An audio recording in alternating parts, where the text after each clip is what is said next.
गौरव भाटिया जी, ये क्या पकड़ा है, जरा आप ही बताइए। इंडिया अलायंस पर तो दुबे जी से हम लोग सवाल करेंगे, लेकिन खबर बड़ी तेज आ रही है और धुआं ऐसे नहीं होता आग के बिना। क्या फिर गले लगा लेंगे राजीव रंजन जी की पार्टी को?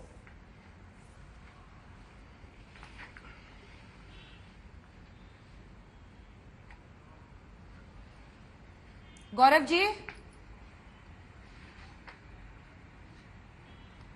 आप सुन पा रही हैं अंजना जी? बिल्कुल बिल्कुल, आपको मेरा सवाल आया, सुनाई दिया नहीं दिया? नहीं, आप फिर से अगर अंजना हाँ, जी पूछे। मैं आपको बता देती हूँ। सवाल ये है कि क्या जेडीयू से नजदीकियां बढ़ रही हैं? गृह मंत्री अमित शाह पहले हमेशा कहते थे हमेशा के लिए दरवाजे बंद हो गए, जाके ललन सिंह और नीतीश कुमार को बता देना। लेकिन अब उन्होंने कहा है कि अगर कोई प्रपोजल आता है, हाल में राजस्थान में उन्होंने एक अखबार को इंटरव्यू में कहा प्रपोजल आता है तो हम इस पर देखेंगे। अब ललन सिंह की विदाई भी वहां से, मतलब कम से कम अध्यक्ष पद से तो हो ही गई है। माना जा रहा है कि आपके पास आ रहे हैं फिर से, सच है क्या?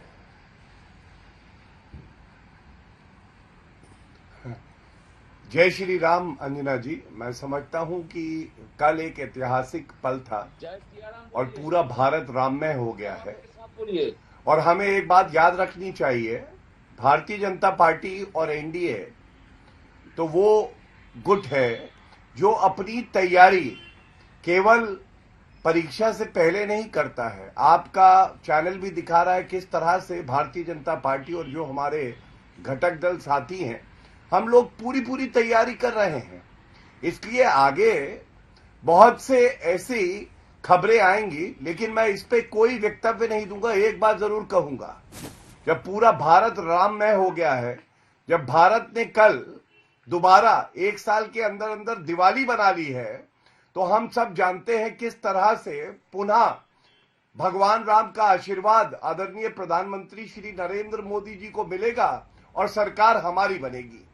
लेकिन मैं जरूर एक बात कहना चाहता हूं। देखिए अंजना जी, एक तरफ अगर ये कहा जाए कि राम लल्ला है, तो दूसरी तरफ ममता बनर्जी का जो बयान आया है, ये चाहती है कि राम लल्ला वर्सेस अल्लाह हो जाए। और ये मैं क्यों कहता हूं, आप बताइए। तुष्टीकरण की हद हो गई। संविधान की शपथ लेके जो इन्होंने किया है, उन्होंने यहां तक कह दिया कि आपको अल्लाह की कसम देती हूं कि भाजपा के साथ ना जाओ।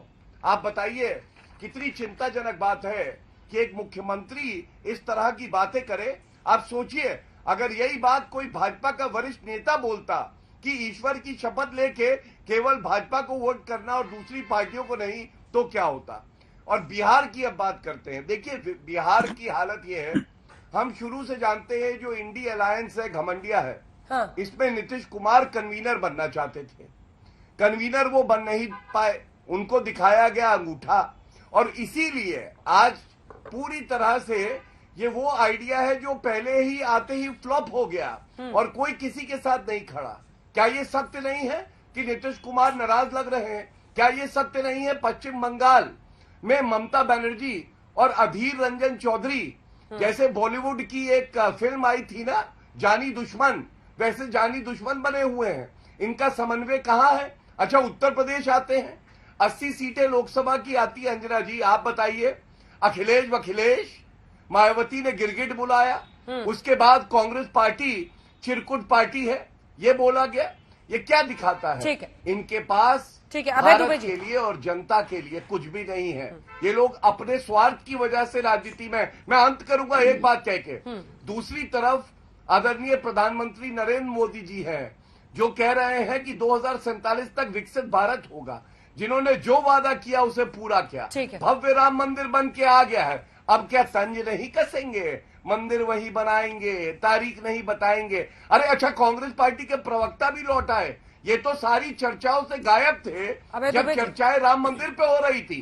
सोचिए, ठीक है गौरव जी, और भगवान राम से कितनी नफरत है। अभय दुबे जी, 162 सीटें, अरे प्रश्न तो सुनिए, 162 सीटें हैं पश्चिम बंगाल, जहां भिड़े हुए अधीर बाबू ममता दी से। आप सोच लीजिए कि 42 सीटें पश्चिम बंगाल की, 40 बिहार की और 80 यहां पर उत्तर प्रदेश की। 162 सीटें तीनों मिलाकर। आप लोग खिलवाड़ी तो कर रहे हैं, फिर प्रश्न पूछने पर कहेंगे कि आप लोग जानबूझकर डिफरेंसेस बताते हैं। अरे अभी तक सीट शेयरिंग नहीं हुआ है साहब आपका, और नीतीश बाबू तो लग रहा है कि थोड़ा स्वे कर रहे हैं। हाँ,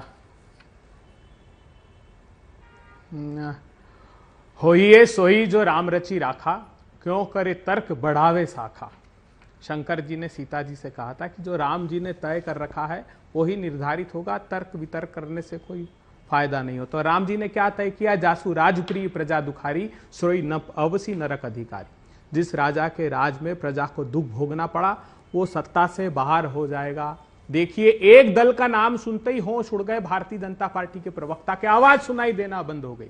जब सारे गठबंधन के दल एक साथ होंगे तब क्या होगा। वैभवशाली मंदिर में प्राण प्रतिष्ठा की है मर्यादा पुरुषोत्तम राम की, और एक तरफ राहुल गांधी है जो मणिपुर से लेकर मुंबई तक राजा राम के मूल्यों को चरितार्थ करने के लिए निकला है, न्याय मांगने के लिए सड़कों पर निकला है। और ये भगवान और भक्त के बीच में खड़े होकर श्राप और पाप के भागी होंगे। राहुल गांधी जी को मंदिर के दर्शन करने से ये लोग रोकते हैं। इनके भाड़े के गुंडे लहूलुहान कर देते हैं हमारे प्रदेश अध्यक्ष को, हमारे नेता प्रतिपक्ष को। जयराम रमेश जी की गाड़ी पर आक्रमण किया जाता है, राहुल जी की रैली पर आक्रमण किया जाता है। और राहुल जी क्यों निकले? राहुल जी ने कहा है कि आज मैं 5 न्याय की बात करने आया हूं, युवाओं के लिए, किसान के लिए, श्रमिकों के लिए, नारी के लिए और भागीदारी के लिए।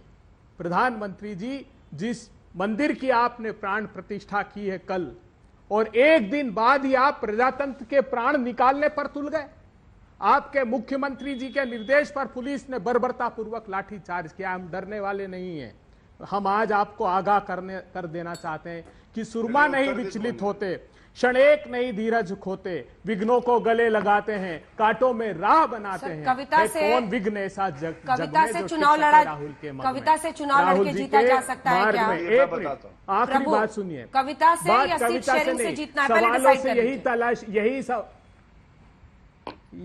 यही सवालों से तलाशी 2004 में भी ली जाती थी कांग्रेस की। सीट शेयरिंग होगी कि नहीं होगी, अटल जी के सामने चुनाव लड़ेंगे कि नहीं लड़ेंगे। आज राहुल गांधी जी ने साफ कर दिया है कि ममता जी से व्यक्तिगत क्षमता में भी और कांग्रेस पार्टी के भी अच्छे संबंध है, वहां पर भी सीट शेयरिंग होगी। उत्तर प्रदेश में भी सीट शेयरिंग फाइनल स्टेज पर है। और प्रधानमंत्री जी, जब आप 4 फरवरी को जा रहे हैं तो 1.25 लाख करोड़ के पैकेज का हिसाब दीजिएगा, फिर भ्रामक दुष्प्रचार मत कीजिएगा। आपको भूलना नहीं चाहिए कि नीतीश बाबू जी के साथ जब आपने छल किया और सीपी सिंह को जब आप जेडीयू से तोड़ दिया, आरसीपी सिंह को, तब जो नीतीश जी ने प्रतिक्रिया व्यक्त की थी वो याद रखिएगा। हमारे गठबंधन दल एक हैं और सामंजस्य के साथ चुनाव लड़ेंगे। इनके तो कहीं मोदी जी ने कुर्बा जोड़ा। एक मीटिंग बता दीजिए, एनडीए के दल की एक मीटिंग बता दीजिए जब सीट शेयरिंग पर बात हुई हो। इनके होश पिछली बार बीजेपी को कितनी सीटें आई थी? का नाम ले रही है, कितनी बीजेपी की सीटें आई थी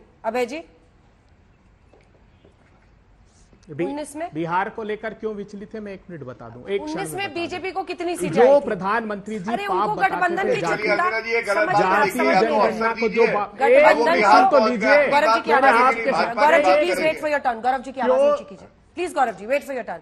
गठबंधन की चिंता उनको करने की जरूरत जितनी है उससे ज्यादा आपको है, लेकिन वो नहीं हो पा रहा है। राजीव रंजन जी, राजीव, गौरव जी नहीं, क्योंकि आप बीच में डिस्टर्ब कर रहे हैं। Please wait for your turn sir. I have requested you कि मैं अब राजीव रंजन से पूछूंगी, फिर दोनों का एक साथ जवाब दीजिएगा। प्लीज अपनी बारी का इंतजार करें।